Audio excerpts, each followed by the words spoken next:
Hello everybody, I am back and today I am going to talk a bit about chainmails, maintenance, how to deal with them when you get them at first, later on, how to deal with rust and damage. Both today in modern terms and historically. So tune in, get some tips on how to deal with your chainmails. This lovely piece of thing. This is just a chainmail sheet, not an entire mail. You can see it doesn't cover my body, but this essentially is a part of a chainmail. It is a lot of steel rings. Yes, as you might know, chainmail comes in many different forms. The most common one is the chainmail shirt, or known as the chainmail hauberk or hauberk. I'm probably pronouncing it wrong, but it's different kind of length and styles and how much it covers of the body, and is it made for plate armor or for itself. There's also chainmail coifs. This is not a chainmail coif, this is just me being stupid. You can also get like a nice bishop mantle, it's called, with like a collar, or just the hose, the leggings. The choices, I think is the right word. Historians, correct me! So some of you have asked what's the difference between a butted chainmail and a riveted chainmail. And in short, this is a butted chainmail. It means we've taken the two ends of a ring and simply close them together, so there's a little edge here. It still works, but of course it is easier to damage. It takes more, like you will get through it quicker than a riveted. And the rivet version, instead of having these butted close-ups here, the ring would be collected, it would go over itself, and there would be a tiny rivet holding it together. We also have that in stock, so just check it out. That is the difference between a butted and a riveted chainmail. Then you can get riveted chainmails that have round rings like these, where the metal is rounded, or you can have it with flat rings, and you can have it in 6mm ring size or 9mm ring size. There's lots of different chainmails. It's very, very cool. As said, in this video, I am going to tell you a bit about how to take care of your chainmail. And we're going to start with the first step. When you've bought a new chainmail, you might have noticed that when you receive it, it is basically drowned in oil. Some of you have asked, is that on purpose? Is that sensible? Isn't that too moist? And the thing is, when we have our chainmails in storage, it's very important to us that they come to you without rust and without damage. And we buy a lot of chainmails, so we can have them in store for you. And that means some of them are lying in a storage in a very, very long time. If they don't have that amount of oil, you risk damaging the chainmail even before it's out of the packaging. So the reason why it is drowned in oil is to make sure you get a functioning chainmail without rust and damages. But you already have it when you use it day to day. How do you clean it? Okay, first off, if you use it day to day, I'm very jealous. I want your life, because I'm not using my armor every day because modern life. So jealous, tell me more about it in the comments, please. But how do you clean it, you say, and take care of it? Yes, there are many ways. The best way to deal, or the easiest way to deal with chainmail oil and to remove it, is to use a degreaser at first. And here is the special thing, because you might think I can just use the same oil as my plate armor. But no, no, no, no, no. For chainmails, we use the specific lanolin oil, as it works better with the chainmails. It doesn't condense in the same way, it doesn't make air pots in the same way, and thus it doesn't create new causes of rust, which plate oil or VD4 can do. And yes, I know VD4 works for everything, but not chainmails. So we recommend lanolin oil. But then you might think, okay, but if I'm to put on the lanolin oil, don't I need to remove the packaging oil first? Yes, you do. Here we recommend a degreaser. An oil degreaser. There are many options here. What you know is probably the best. Or you can do like I did and go the stupid medieval way and buy 5 kilos of sawdust and then lay out sawdust on the ground, put your chainmail there, cover it in sawdust, and let it sit for about half an hour to an hour, and then it will suck a lot of the extra oil, but still leave some, because it is important that you keep oiling your chainmail and your plate armor, for that matter, to avoid rust. Some of you might also wonder, how do we store it? How do I store it after I opened it? How do I keep it? What I do personally, and it worked wonders, is that I've taken my chainmail up from the very greasy plastic and packaging it comes from. Then I've taken a fabric bag, like, you know, one of those classic fabric shopping bags, and I put it down there. The fabric is strong enough to carry the weight of it. A modern plastic bag is not. And the fact is, the fabric of the bag will also suck some of the oil in, which makes sure you have like an oiled space that is not too much where it's kept. It also is a great way to keep the oil stains away from other parts of your storage or clothing. But again, as long as you have it in a dry space, you're gonna be fine. You can also hang it up or simply put it on the shelf as long as it is dry. You want to avoid moist. Because otherwise you'll get what? Because otherwise you will get rust. Oh no, I got rust on my chainmail. What am I to do? Oh no. Don't worry, I got the solution for you.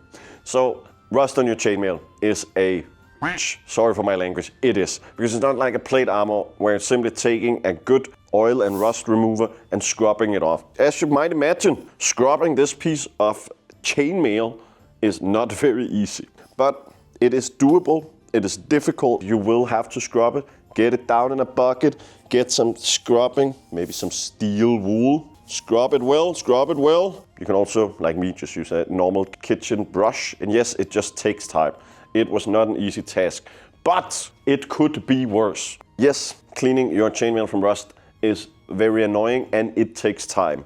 But taking your time to take care of your gear is the right way to do it. However, this is not the worst way, because you could choose the medieval way, which I have done, which is why I've sent out our SOMI manager, also known as my squire, to find 1 wine barrel and 15 kilos of sand. And then you might think, what the fuck are you gonna use a wine barrel and 50 kilos of sand for? Well, the barrel, please. That's not a wine barrel, that's a... You get what you deserve. Oh. Well, I mean, it's still usable. You can scram now. Thank you. Did you get the sand, though? It's legit -5 degrees outside. The snow is on here. Right. We're in Denmark. We have a snowstorm. It's great. We love it. Well, this is not a wine barrel, but it can still serve the purpose. Because the simple thing is that in the Middle Ages, you would tell your squire to fill a barrel, half up with sand, a larger barrel than this, an actual wine barrel made of thick as wood and oak, where this is, I guess, this is like for fastelavn to beat it up, so it's pretty soft, so children can beat up the barrel. But then you would fill it with sand, take your chainmail piece, put it into the barrel, out in the castle courtyard with the squire and the barrel, and then they would use an entire day like this. And of course, right now it's not really a problem at all, because it's a very light thing. It weighs probably 2 kilos. The little chainmail sheet is heavier than the barrel itself. But imagine an actual wine barrel or whiskey barrel, whatever you're into, and then fill it half up with sand, like just sand, and then putting chainmails into it. And you know, it wasn't necessarily just one. I mean, sometimes a knight let the other knights borrow the squire for the chainmail service, you know? So suddenly it was 10 chainmails and half a barrel of sand. It took entire days just to clean chainmails. But it works. It actually does scrub it up. And there's no risk of creating air bubbles with oil that causes new forms of rust. So, I mean, if you have all the day at your medieval market and want to do something very tedious and very medieval, here you go. I'm gonna try it at some point, but that's because I'm an idiot. So, I wanted to talk a bit more about chainmails. Because I have some tips from my own experiences. So I convinced a SOMI manager Anso to become Squire Anso once again. As you can see, ow, just punch me in the crotch. Get your arm. This is a good example of a chainmail that have not been de-oiled enough after it was unpacked. This will be your face. If you're going for the grimy, dirty medieval look, great stuff, great stuff. If you want to be a knight in shining armor from Arthurian legends and, you know, save the princess or prince or whoever you want to save, or the dragon if you're kind of like the donkey from Shrek, this might not be the look for you. But for Squire Anso, it's perfect. So, and also, the reason why we're using Squire Anso for this is because of her very nice long hair. Because the first example is one where Squire Anso did very badly. When you take on or off your chainmail, it can get stuck in your hair and it hurts real bad. Like imagine just pulling your own hair with chains in every direction. And we're gonna show you how to take it off in a moment and like what we would do. We would recommend wearing a hood or a hat that sits tightly on your hair and covers all your hair that you can take off when it's on or off. Before we show you the taking off part, also known as the chainmail dance, we're going to give you another tip. Because there's one about the heaviness of the chainmail. Some people, like Squire and so, are new to chainmail and find these 10 kilos a bit heavy, or 15 kilos, whatever this, 15 I think. Maybe. What do you mean? Haven't you seen my muscles? They're there somewhere. Right. So Squire Anso is not happiest with chainmail, or maybe she is, we don't know. But this is a 10-12 kilo piece, and it can feel heavy for some people, and that's okay. Especially as a lot of the weight for Anso right now is on her shoulders, and since this one have been put on a bit badly because she tried to wear a hood, she was not good at it. She has more weight further out here on her one shoulder than she has on the other. You can of course adjust that a bit. But another trick is put on a belt around your waist up here on your hips. Anso's hips are about there. Sorry, I'm gonna touch you a little bit now. That's fine.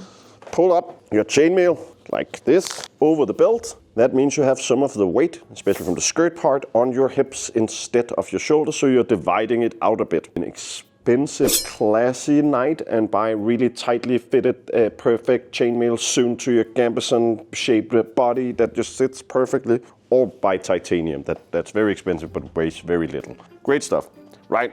So, of course, now Anso's gonna do the chainmail dance. Are you ready to see Anso doing the chainmail dance? Can I get a hood first? No. Please. Okay, I'll find you a hood. Thank you. The chainmail, yeah, you lean forward. I'm gonna stand to your, yes. And then Anso will dance it off. Wiggle, wiggle, wiggle, wiggle, wiggle. Wiggle, wiggle, wiggle, wiggle, wiggle. Chainmail dance. Thank you. Perfect. So, thank you for listening in. I hope you got a bit more knowledgeable about how to handle your or your friend's chainmail, whether you play the knight or the squire. And you can check out our entire collection of chainmails on our website. We have both a classic Viking pull-over chainmail, so you can do the chainmail dance, you know, the one where you lean forward and try to get it off because it's too tight. Or you can do like me and be lazy and buy the ones with leather strappings in front, so it's easy to take on like a jacket. Smart. We have riveted ones, we have butted ones. Go check it out. Love chainmails, love you guys. See you around.